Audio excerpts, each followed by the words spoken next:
aleluya, aleluya, gloria, aleluya, aleluya, aleluya, gloria, aleluya, aleluya, cantar alegre, cantar a Dios, aleluya, habitantes de toda la tierra, aleluya, venid a Él con regocijo, aleluya, venid a Él con alegría, aleluya, aleluya, gloria, aleluya, aleluya, gloria, aleluya, aleluya, gloria, aleluya, aleluya, gloria al Señor.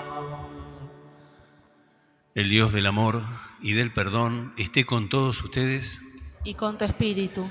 Evangelio de nuestro Señor Jesucristo según San Marcos. Gloria a ti, Señor Jesús. Jesús entró en Cafarnaún y cuando llegó el sábado fue a la sinagoga y comenzó a enseñar. Todos estaban asombrados de su enseñanza porque les enseñaba como quien tiene autoridad y no como los escribas. Y había en la sinagoga de ellos un hombre poseído de un espíritu impuro que comenzó a gritar: ¿Qué quieres de nosotros, Jesús Nazareno? ¿Has venido para acabar con nosotros? Ya sé quién eres, el Santo de Dios. Pero Jesús lo increpó diciendo: Cállate y sal de este hombre. El espíritu impuro lo sacudió violentamente y dando un alarido salió de ese hombre. Todos quedaron asombrados y se preguntaban unos a otros: ¿qué es esto? Enseña de una manera nueva, llena de autoridad, da órdenes a los espíritus impuros y éstos le obedecen. Y su fama se extendió rápidamente por todas partes en toda la región de Galilea. Palabra del Señor. Gloria a ti, Señor Jesús.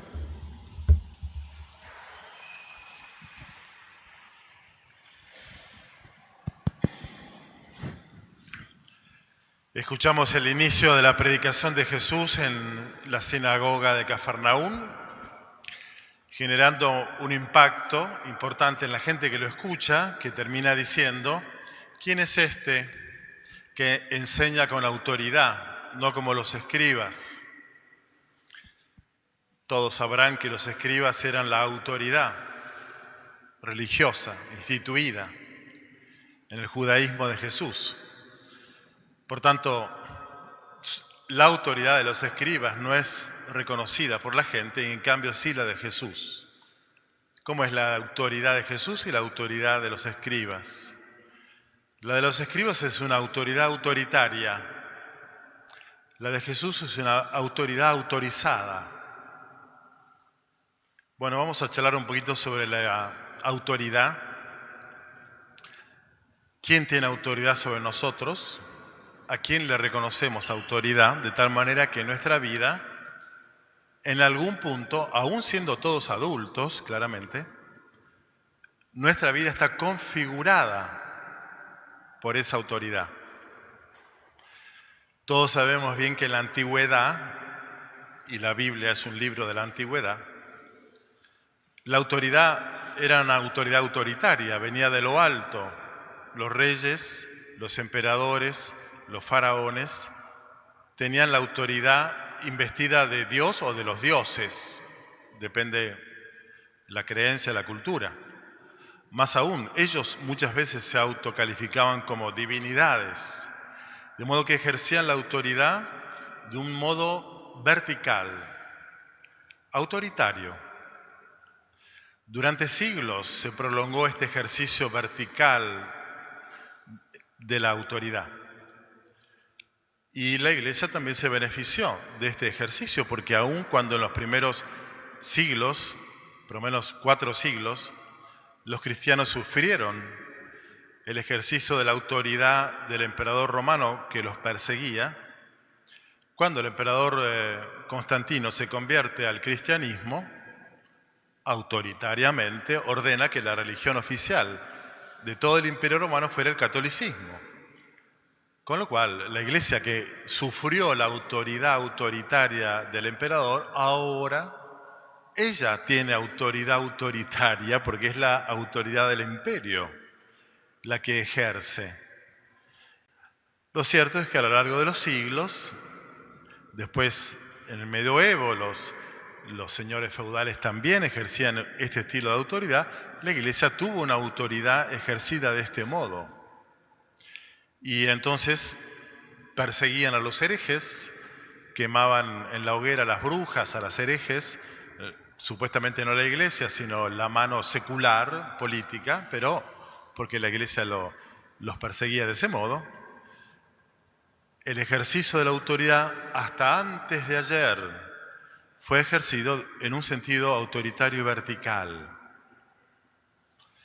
Con, digamos, por poner una fecha, la Revolución Francesa para acá, comienza una reversión, una inversión del ejercicio de la autoridad, que ya no será la autoridad que venga de lo alto, de arriba, sino de abajo, del pueblo, del consenso, de la opinión pública, de la democracia, del voto popular, y así. De modo que nosotros somos ciudadanos y somos protagonistas de una sociedad, nacidos y criados en un ejercicio desde abajo de la autoridad. No es que no haya autoritarismos, el autoritarismo desde Adán y Eva, que quisieron ser como Dios, hasta el último ser humano, el autoritarismo será la raíz del pecado. Pero el autoritarismo se cambió de lugar, ahora ya no es ejercido desde arriba para abajo, sino desde abajo para arriba.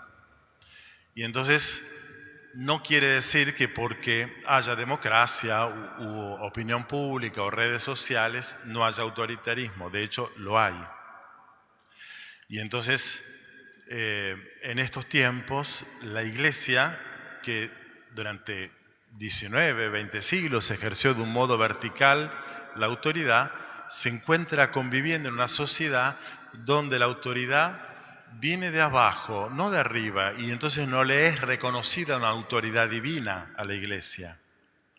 Y entonces el Papa Francisco, por decir nuestro Papa actual, lanza una encíclica preparada durante 2 años con peritos teológicos, políticos, sociológicos, económicos, el Laudato Si o Fratelli Tutti, y con un tuit la desacreditan en las redes sociales, o con un artículo de Lori Sanata en La Nación la desacreditan. Es una opinión más, desacreditada por otros. No es tan fácil entonces hoy ejercer desde arriba una autoridad cuando desde abajo, sociológicamente, digamos en la opinión pública, la autoridad quedó democratizada. Y entonces esta autoridad ejercida desde abajo también tiene visos autoritarios, toda vez que en el ámbito familiar, a lo mejor, si tradicionalmente la cultura más patriarcal, donde el hombre en la familia ejercía poder sobre su mujer y obviamente sobre sus hijos, a veces con violencia. Hoy en día es al revés, el autoritario es el niño, es lo que los psicólogos llaman el síndrome del niño rey. El niño manda en la familia, el niño maneja a los padres y los padres están en función del chico. Y se arman asociaciones lícitas o ilícitas a veces entre el niño y los padres y van contra los docentes en la escuela, los directivos del colegio, porque el chico dijo tal cosa, porque a mi hijo le hicieron tal otra. La autoridad entonces ejercida ahora desde abajo. Lo cierto es que en este tiempo, donde la autoridad claramente no está ejercida de modo más antiguo y más tradicional, desde arriba para abajo, de un modo autoritario, desde ese lugar, sin embargo, tiene un autoritarismo, insisto, más democratizado. Las redes sociales van generando tendencias. Son capaces de destronar, por decir lo último, un presidente como en Estados Unidos. O son capaces de generar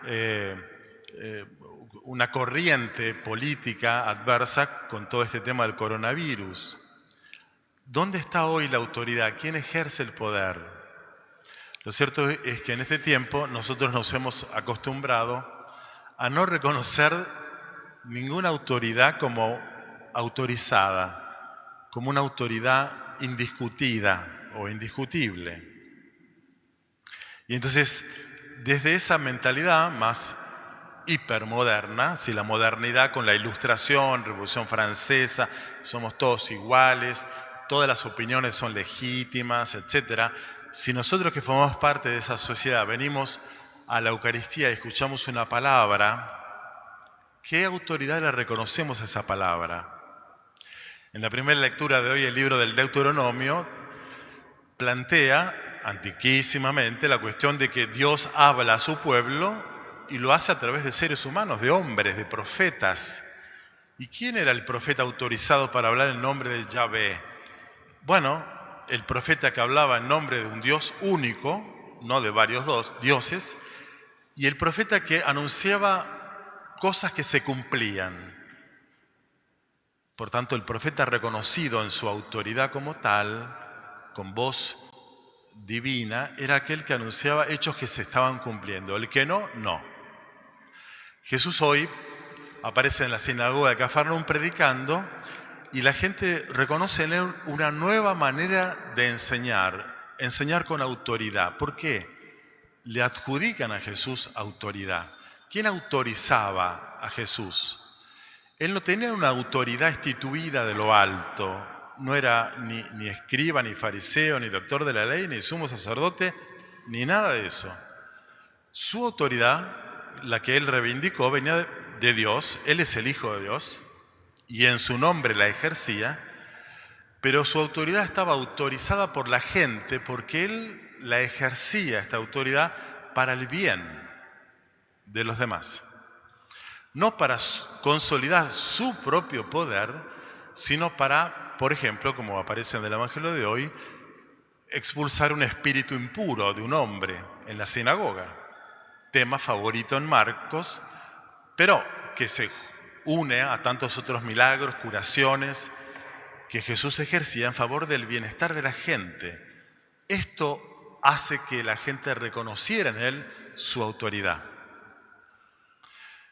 Para nosotros entonces, el ejercicio de la autoridad significará reconocer que alguien puede decirnos algo, que en algún punto marque un rumbo para nuestra vida.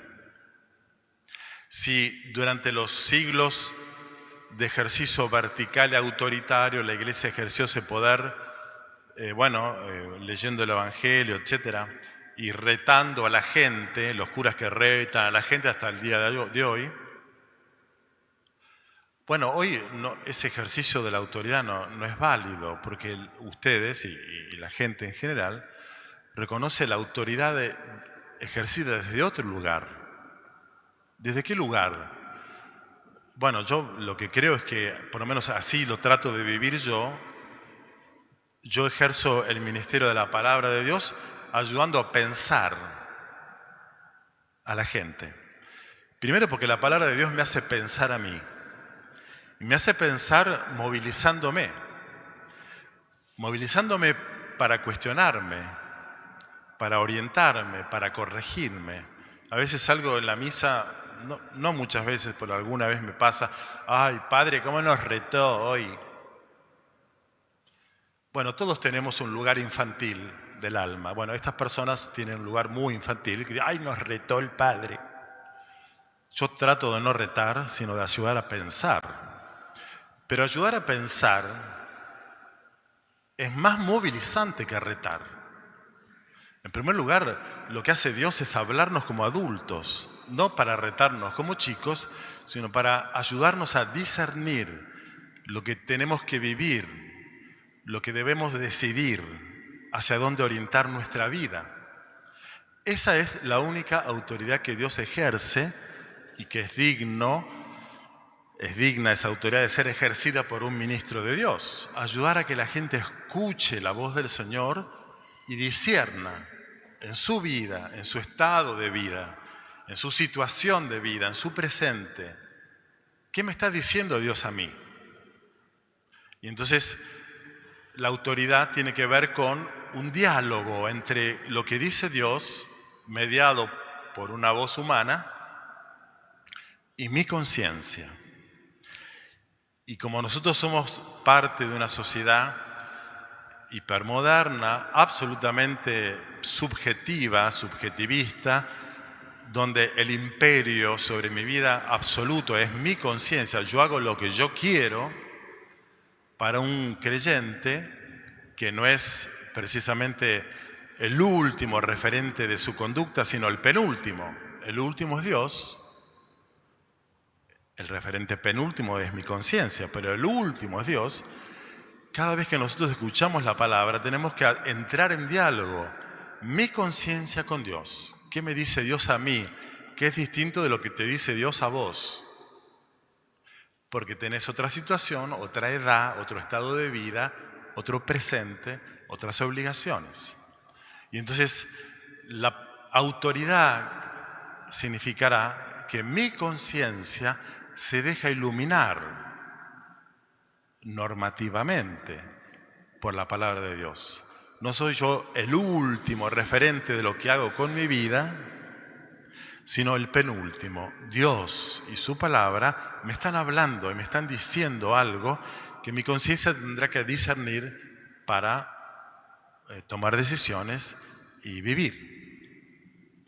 Ese es entonces el ejercicio de la autoridad de Dios, que como ven es un ejercicio autorizado, porque Dios no impone su palabra, sino que nos la propone, y el modo para acreditar que su palabra es auténtica y que es una palabra en beneficio nuestro es el bien que Él ejerce. Jesús hoy aparece, insisto, purificando a un hombre poseído por un espíritu impuro y habitualmente sanando enfermos, consolando a los afligidos y lo demás. De modo que la autoridad está en el hecho de que es en favor de los demás, para tu bien. Y entonces, en la medida en que escuchamos una palabra portadora, una palabra humana portadora de la palabra de Dios, que interpela a la conciencia, dialoga con tu inteligencia creyente y lo hace para tu bien, puede ser que esa palabra te moleste, te conflictúe, te movilice, ponga el dedo en la llaga, diríamos, ponga el foco en lo que a vos no te hubiera gustado que se iluminara, bueno, lo que fuere, pero Dios te está hablando y entonces esa es la autoridad que Dios ejerce y que necesitamos reconocer. El modo como Dios concreta todo esto siempre será a través de mediaciones humanas. Hoy podrá ser a través de la predicación de un cura, pero ayer o mañana será a través de un encuentro, una situación, el diálogo con un hijo, con un nieto, con un niño, con un pobre en la calle, con un diálogo de la pareja, en la familia. Cualquier situación es válida para que Dios se haga presente hablándote, hablando a tu conciencia, y que vos, después de apagar Netflix a la noche, te des un ratito de silencio para decir, ¿qué me dijo Dios hoy? Cuando vos parás un poquito en el día para preguntarte, ¿qué me dijo Dios hoy?, estás autorizándolo a que te diga algo. Cuando vos terminaste un día sin preguntarte, ¿cómo se manifestó Dios en mi vida?, lo estamos desautorizando. Nadie me puede decir nada. A mí nadie tiene que decirme nada porque yo no tengo nada que alguien tenga que decirme algo. Bueno, la gente cuando lo escuchaba a Jesús y veía sus favores, sus milagros, sus exorcismos y liberaciones, sus curaciones, le concedía autoridad. Pensemos si nosotros le concedemos, le reconocemos a Jesús autoridad sobre nuestra vida. Pensemos si aún como adultos, donde cada uno hace lo que su conciencia le dicte, si como adultos nuestra vida está configurada por lo que Él nos dice, a través de un diálogo conyugal, de un diálogo con los hijos, de una situación vivida en la calle, en el trabajo, o en la iglesia. Bueno, ojalá que todos podamos ser adultos, libres, conscientes, pero también creyentes, reconociéndole a Dios todo su poder, toda su autoridad sobre nuestra vida.